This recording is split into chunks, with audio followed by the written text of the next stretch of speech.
with me, Fancy Nancy. Today I want to talk about how you can do a headboard creation behind your bed or on an accent wall, and these are actually clip-in pieces that you can buy. They sell them at Home Depot or online. I've seen them on Amazon. They come in like different shapes and sizes and patterns. And what I love about these is that like this is like three-dimensional, so it's actually popping out of the wall. So it creates like a 3D kind of look. And like I said, you can kind of see the seams, but they like snap in and clip together to create a great accent wall.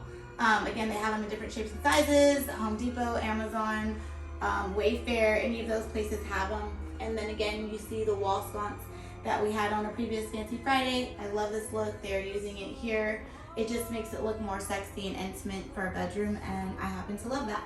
And that's Fancy Fridays for today. I hope everyone is living just fancier.